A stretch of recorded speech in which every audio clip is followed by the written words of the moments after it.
sis. Today on the show, I'm diving right in to digestive issues, to taming your tummy troubles. Yes, that's right. We're talking about your digestive discomfort, your GI, your gastrointestinal junk, especially if you have been living and struggling with an eating disorder or disordered eating, and you're constantly feeling bloated, stomach pain. You just want to be done with it. This can be such a deterrent when you're trying to find freedom. You want to enjoy more food, you want to have food more regularly, and you want to get rid of those unhealthy patterns and behaviors that are keeping you stuck. Yet you feel bloated, you feel full, you feel blah. In today's episode, I'm going to be talking about some of the things that you can do to help your tummy troubles so that you can continue on your journey to recovery as you create the very best version of you. Here we go. Hey girl, welcome to the Her Best Self podcast. I'm Lindsay Nickel, former competitive figure skater and perfectionist, turned God-led imperfect boy mom and digital CEO. If you find yourself constantly thinking about food and wondering if you'll wake up one day free from the obsessive thoughts and behaviors controlling your life, then I've created this podcast for you because I know exactly what it's like to be a downright hot mess trapped in a destructive cycle of disordered eating. I finally found freedom, and you can too, girlfriend. So if you're ready to heal your relationship with food and body and break the chains of control and show up in your best health, then grab your favorite Tarjay journal and let's get to it so you can start living your best life as your best self. How are you, sister friend? It is a brand new week and I am feeling rejuvenated, nourished, and all the things. I cannot wait to chat with you today, and I hope you're ready for today's episode because this one is a new topic that I don't think I've yet to even uncover on the show and talk about in detail. And while I am not a doctor, I'm going to start there. I'm not a doctor. I'm not a clinician. I'm not a registered dietitian. I'm just a girl over here in my corner of the internet, in my corner of the world, that has learned as much as I possibly can about my body, my recovery of an eating disorder that I went through myself, the process of change, all the stuff, sis. I have my own personal PhD in all of this stuff. But I'm starting there because I just want you to know that I am not a licensed professional. And so today when I talk about your digestive system, when I talk about your gastrointestinal stuff, I just want to make sure that you understand that this is coming from my personal journey. This is coming from research. And so I'm going to make sure to incorporate all of that as we have some time together today. I wanted to talk about this topic because in working with so many women, these same things come up constantly in terms of eating disorder recovery. It's so important that I talk about those things on this show because I'm here to help you. I'm here to show up so that you can show up for life and create the best version of you. And so dealing with digestion in recovery from disordered eating is such an important topic. The truth is that I had crazy bloat, crazy stomach pain, and this would lead to so many triggers that would bring me backwards during my recovery journey. And I don't want that for you. I don't want that for you. So today I'm going to talk about how you can feel more comfortable, how you can continue to move forward in your recovery if you're experiencing some dreaded digestive issues. And the truth is that these can be prevented, these can be managed. So commonly, whenever we think about bloat, we think about being big.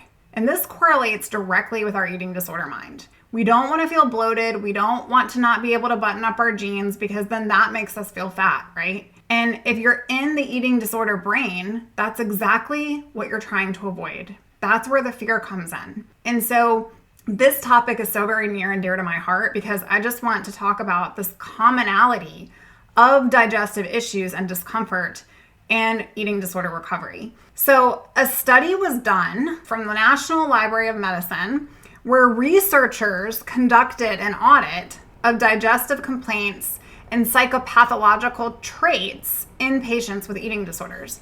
This study, friends, it found that 90% of patients reported bloating. 96 reported premature fullness feeling during renourishment, And 98% of individuals with an eating disorder, they claim to also have a functional gut disorder. This means that there are symptoms such as IBS, gastric reflux, bloating, diarrhea, constipation. The list goes on, friends. So if you're sitting there thinking, oh my gosh, like that is me, I'm sitting here and everything you're talking about right now, this premature fullness feeling, it's like I haven't even had a bunch, but I'm feeling full already. It was also noted in this research that if you experience gastrointestinal discomfort and you have an eating disorder or you have disordered eating behaviors, that there's an even larger probability of experiencing heightened anxiety and or depression in your life. And getting truly ingrained in all of this different research to help support my clients, I wanted to really pull apart some pieces that stood out for me. And so I wanted to share those with you.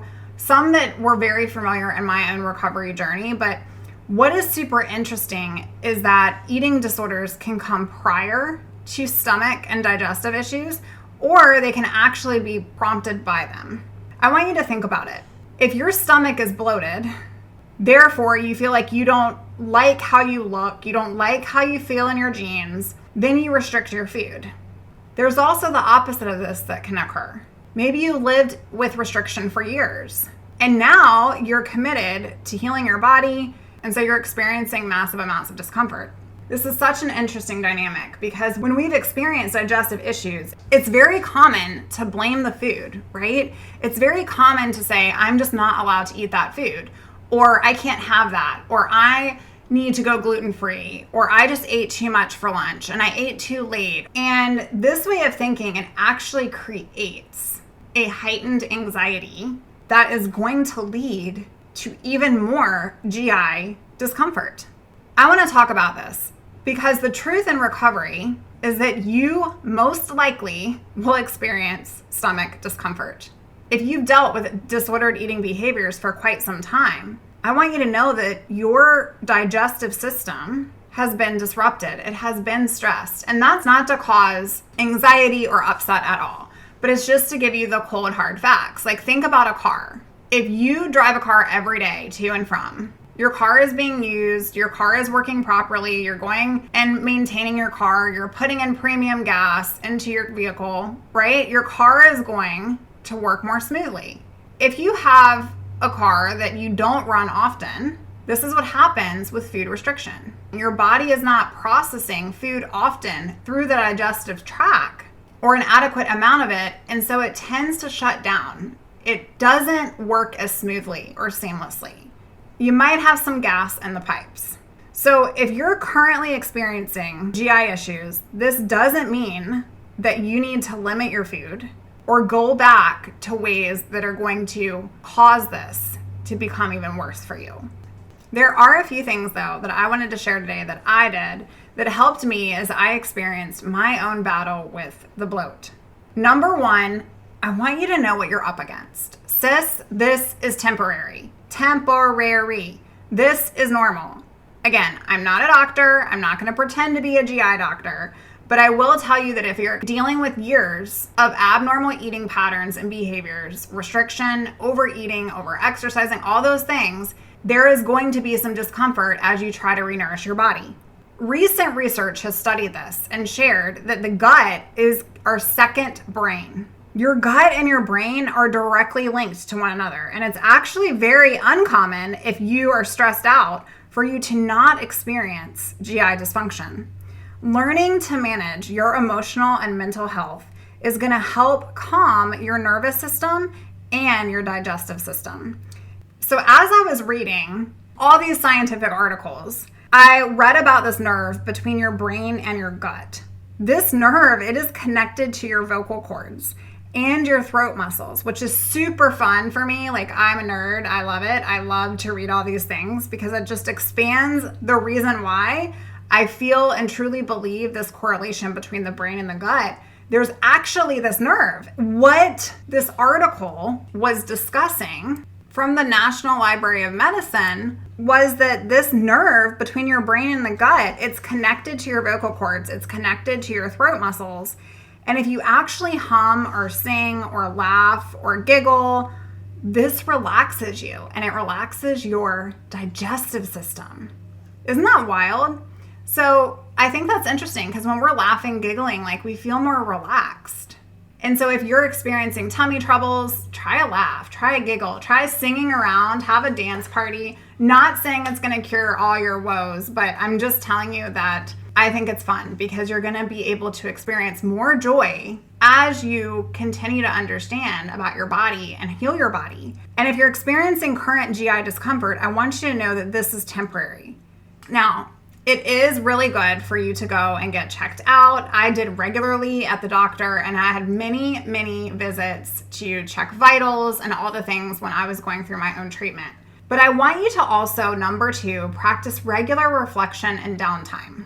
This can be hard if you're constantly on the go or you tend to keep yourself busy, and can be extremely hard if you have over-exercised or you're doing so now. And so you view resting as lazy. But sis, your body needs to rest. Your body needs to rest for so many reasons, but it also needs to rest to break down food properly. It also needs to rest because you've been restricting it. And if you've had hot and cold patterns with food, then your body is not sure. And so therefore, recovery really is all about renourishing, rebuilding, renewing, and reestablishing a healthy and safe place with you and yourself. I started yoga and I prayed and I wrote and I reflected, and it gave me a calm, relaxed place. Also, while I was eating, I would try to eat in a calm, relaxed environment because it allowed my body to relax, which helped me process my food. Number 3, limit those diet products. So in recovery, I had to swap out my sugar-free Jell-O and my low-fat salad dressings for the real deal. Yes, doing this was one of the hardest and scariest things I did, but it led to nutrition adequacy that I needed to heal my body. And it also helped ease my tummy troubles. Without sounding as though you aren't allowed these foods, because I truly believe that all foods have nourishment. Many of diet products out there are full of artificial ingredients that are going to worsen your GI.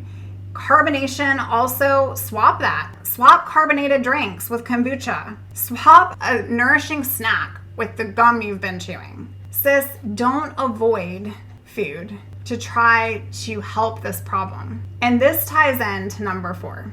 Eating consistently and adequately. You don't have to earn your food. You're worthy of it. Eating larger amounts less often can overwhelm your GI. And the same goes for the opposite. Eating restrictive amounts causes your GI muscles to weaken, which leads to bloating, gas, and pain. And your digestive system, it works the best when it's regularly working and given adequate amounts of food. Aim to eat more often. Number 5, eat a variety of foods and try on new food exposures. So I do this with clients, but sis, you get to teach your body how to function by what you allow and you don't allow for it to consume.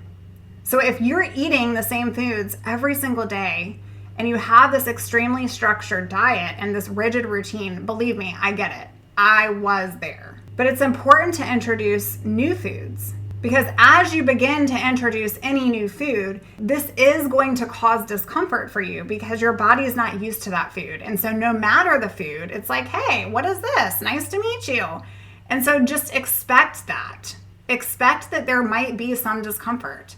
Give yourself permission to feel and sit with that feeling and know that it's temporary. It will pass if you just consistently keep doing the thing and eating a variety of different things. Number 6, I want you to consider an extra boost. Of course, get with your doctor, get with your dietitian, and get their thoughts. But peppermint can calm and relax. Ginger, like ginger tea, ginger can help. Think about pregnant women. They always tell pregnant women, if you have upset tummy troubles, like go chew on some ginger. I personally am not a ginger fan, but I hear that ginger works wonders. And also other supplements like magnesium can help with constipation and reduce stress, and a high quality probiotic can support a healthy microbiome in your gut. Also consider fibrous foods, but make sure to check with a medical professional. Number 7, keep doing the thing and not giving up. This is what restores your body. This is what helps your GI. This is what stops those sensitivities. Your discomfort will resolve with recovery.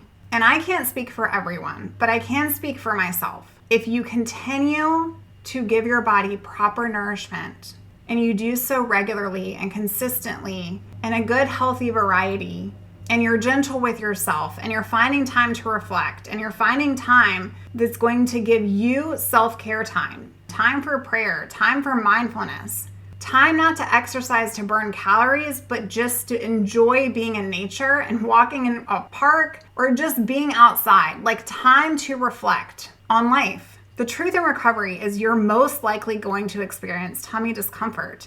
You're doing a new thing and your body's like, what? But that doesn't mean to stop doing it. Also, make sure to get support that you need that are going to help you along your journey. And if this comes up for you, if you feel like there's just a part of your mind that doesn't believe that you need the food you're eating or being told to eat, or when I talk on the show, there's a part of your mind that's like, well, I'm glad that worked for you, but it's not going to work for me, or I don't need all that food. I want you to know this, you do. Give yourself that grace and compassion. Give yourself the permission. Let down the walls of control so that you can actually gain control over your life.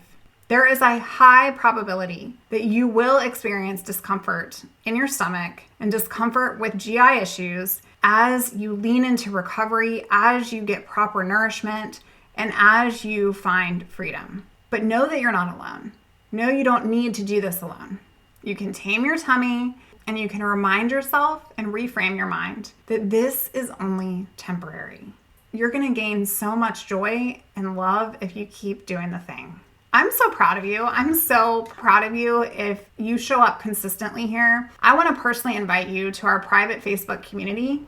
You can find us at www.herbestselfsociety.com. And if you're looking for more support, I am looking to support you. Stop trying to do this all by yourself. Believe me, I get it. I did it all by myself. And I only wished at the time that recovery coaching was a thing, because I for sure would have sought out to find somebody who had been there and done that and could help me along my path to recovery. If you're looking for that friend, I'd be happy to walk alongside you as you recover from your unhealthy relationship patterns with food and your body. You can do this, and I can't wait to help you get there. You can find more about how we can partner together at www.herbestself.co. Until next time, bye for now, girl. Oh, friend, thank you so much for letting me share what was on my heart today. My hope for this podcast is to help more women find freedom from food and body. If this has empowered or blessed you, let me know. I'd be honored for your rating and review of my show, and I'd love to connect with you in my private Facebook community. You really can move from perfection to purpose. Let's break the chains together. I'll help navigate the way. Until next time, bye for now, girl.